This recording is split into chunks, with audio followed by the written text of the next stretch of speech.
पति का साथ। निकिता की शादी हुए 5 साल हो गए थे। घर में सास ससुर, एक नंद, एक प्यारा बेटा और पति विशाल है। शुरू से ही सासू माँ ने निकिता को कभी बहू वाला सम्मान नहीं दिया और ना किसी को देने दिया। यहाँ तक कि पति विशाल भी हमेशा निकिता को ही कुछ न कुछ लेकर सुनाते थे। निकिता को इस बात का बहुत दुख था कि पति भी उसका साथ नहीं देता, उल्टा माँ के बहकावे में आकर निकिता पर ही गुस्सा निकालता है। कितनी बार सासू माँ गुस्से में निकिता के माता पिता को भला बुरा कह जाती थी, मगर विशाल या तो चुपचाप सुनते या फिर अपनी माँ का साथ देते थे। धीरे धीरे निकिता को आदत सी हो गई थी ताने सुनने की। ऐसा नहीं है कि निकिता को गुस्सा नहीं आता था, मगर पलट कर जवाब देना निकिता के संस्कारों में नहीं था। निकिता मन ही मन घुट रही थी, लेकिन मायके में भी नहीं बता सकती थी। निकिता के माता पिता बीमार रहते थे, इसलिए उन्हें टेंशन नहीं देना चाहती थी। एक दिन अचानक सासू माँ की तबीयत बिगड़ी। सभी उन्हें हॉस्पिटल ले गए। डॉक्टर ने सासू माँ का ईसीजी करवाया। ईसीजी में कुछ गड़बड़ निकला, इसलिए डॉक्टर ने सासू माँ को कुछ दवाइयाँ, एक्सरसाइज और खाने में परहेज बताया। शक्कर, नमक और तेल से उन्हें दूर रहने को बोला था। एक दिन निकिता रसोई से निकल ही रही थी कि उसे सासू माँ के कमरे से फुसफुसाहट की आवाज़ सुनाई दी। निकिता ने कमरे में झांक कर देखा तो देखा कि सासू माँ अपनी बेटी मधु, जिनकी अब शादी हो गई है, से धीमी आवाज़ में वीडियो कॉल पर बात कर रही थी।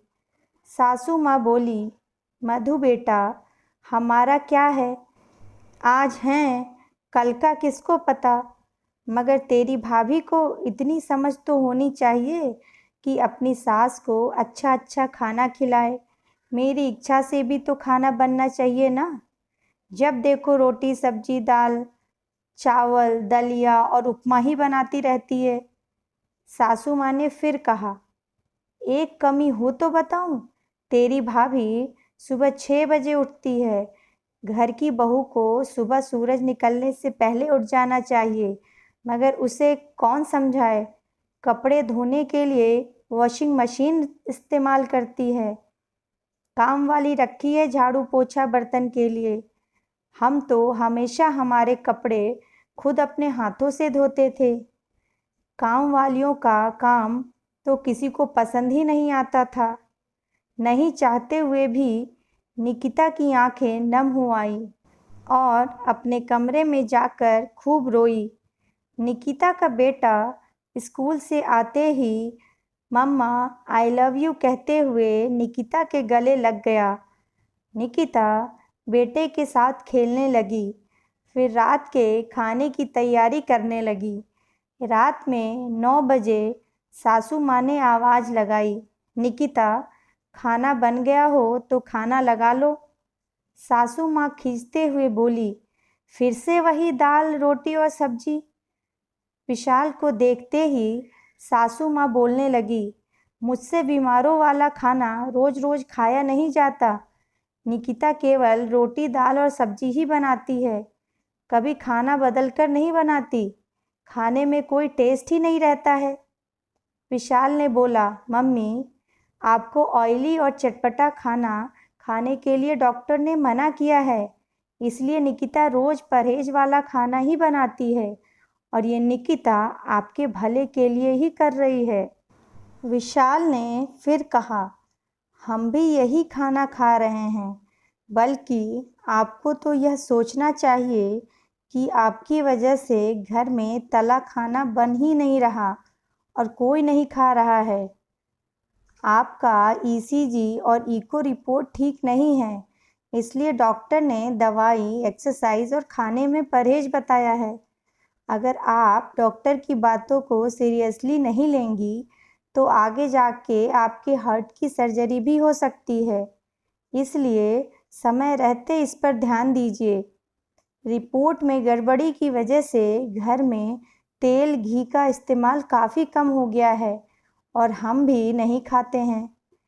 सासू माँ बेटे का जवाब सुनकर दंग रह गई। अगले दिन सुबह जब निकिता कपड़े धोने के लिए मशीन लगा रही थी, सासू माँ बोली, निकिता, रोज रोज वॉशिंग मशीन लगाती हो, जानती हो बिल कितना आता है? सारे कामों के लिए तो काम वाली रख रखा है, कुछ तो काम खुद से कर लो। विशाल ऑफिस के लिए निकल ही रहा था कि यह सुनकर वापस आया और बोला, मम्मी, हम जानते हैं कि बिल कितना आता है और बिल मैं भरता हूँ, इसलिए आपको टेंशन लेने की ज़रूरत नहीं है। विशाल फिर बोला, अगर निकिता दिन भर कपड़े, बर्तन, झाड़ू पोछा यही करेगी तो घर के दूसरे काम कौन करेगा? सभी का ध्यान कौन रखेगा? सासू माँ को फिर से चुप होना पड़ा। निकिता के लिए यह पल जिंदगी के सबसे खुशनुमा पल थे, जब उसका पति उसका साथ दे रहा था। शाम को पहली बार विशाल निकिता के लिए बुके लेकर आया था। निकिता को बुके देते हुए विशाल बोला, निकिता, हो सके तो मुझे माफ़ कर देना। निकिता बोली, क्यों विशाल? विशाल बोला कि कल जब मैं अपने कमरे में ऑफिस के लिए तैयार हो रहा था तो मुझे बगल वाले कमरे से मम्मी की आवाज़ें सुनाई दी कि मम्मी मधु को तुम्हारे खिलाफ बातें बता रही थी, और मैं जब कमरे से बाहर आया तो मैंने तुम्हें यह सब सुनते हुए देखा। फिर तुम अपने कमरे में जाकर रो रही थी। उस समय मैं ऑफिस के लिए लेट हो रहा था, इसलिए कुछ नहीं कहा। उस समय मुझे पहली बार समझ आया था कि अब तक मैंने जाने अनजाने में कितनी बार तुम्हारा दिल दुखाया होगा। निकिता बोली, अब आप सब समझ गए और आपने मेरा साथ दिया, यह मेरे लिए बहुत बड़ी बात है। आपने मेरा साथ दिया, यह मैं कभी नहीं भूलूंगी। कहानी पसंद आई हो तो please like, share and subscribe. Thank you.